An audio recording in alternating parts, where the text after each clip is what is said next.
तैयार हो गए हैं और अब ब्रॉड सेट ऑफ इश्यूज पर एक न्यूट्रल साइट पर बात होगी।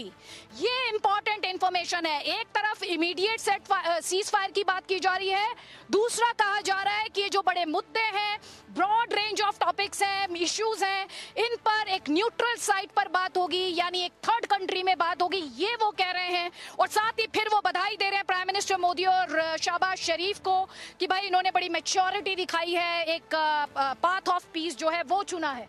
तो दो बहुत ही इंपॉर्टेंट बातें यहाँ पर मैं आपको बता दूं, जो secretary of state Marco Rubio द्वारा कही गई, पहले प्रेसिडेंट ट्रंप द्वारा ये पोस्ट किया गया कि भारत और पाकिस्तान जो है वो इमीडिएट और फुल सीज फायर के लिए तैयार हो गए हैं। और अब इसके डिटेल शेयर किए गए हैं secretary of state Marco Rubio द्वारा, जिसमें वो ये कह रहे हैं कि उनकी बात हो गई है, उनकी और जो अमेरिका के उपराष्ट्रपति हैं जेडी वांस, उनकी बात हो गई है भारत के प्रधानमंत्री और पाकिस्तान के प्रधानमंत्री की के साथ में, भारत के विदेश मंत्री और जनरल मुनीर के साथ में, और साथ ही भारत के एनएसए डोवल और पाकिस्तान के एनएसए के साथ में। और वो ये कह रहे हैं कि जो एक तो ये इमीडिएट सीज फायर की बात कर रहे हैं, दोनों ही गवर्नमेंट्स इस बात के लिए तैयार हो गई हैं, ये इंपॉर्टेंट जानकारी वो दे रहे हैं। और दूसरा वो ये कह रहे हैं टू स्टार्ट टॉक्स, यानी बातचीत होगी एक ब्रॉड सेट ऑफ इश्यूज पे at a neutral site. Mayank ji, अगर आप तक आवाज पहुंच रही हो, ये लाइन मुझे थोड़ी समझ नहीं आई।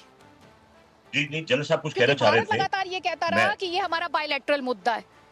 जी जनरल साहब कुछ कहना चाह रहे थे। सर आप बोले, सर मैं आपके बाद में आता हूँ। सर देखिए, दो चीज है।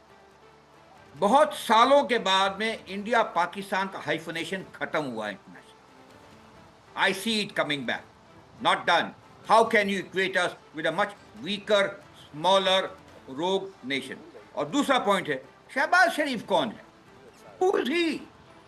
He is nobody. If there is somebody, it is Asif Munir, and he has to be spoken to, and he has to speak to people. Then things are different. That's all. These are the 2 points which I wanted to communicate आप लोगों के माध्यम से। जी sir, actually उन्होंने आसिफ मुनीर का नाम भी लिखा है। मार्को रूबियो ने ट्वीट किया है, he has written the name of Asif Munir also. He also knows who. जी, उन्होंने कहा कि भारत के प्रधानमंत्री, जी सर उन्होंने लिखा है। और इनफैक्ट आज तो ये खबर आई थी ना कि उनकी बात हुई थी जनरल मुनीर से। ये दिन में खबर आई थी कि बातचीत हुई है जनरल मुनीर के साथ यूएस की। उन्होंने इंक्लूड किया है आसिफ मुनीर को भी, and he has included both the NSA also, Ajit Doval को भी, और जो एनएसए पाकिस्तान है उसका नाम भी उन्होंने लिखा है। So he is wise enough to understand कि who calls the shots in Pakistan.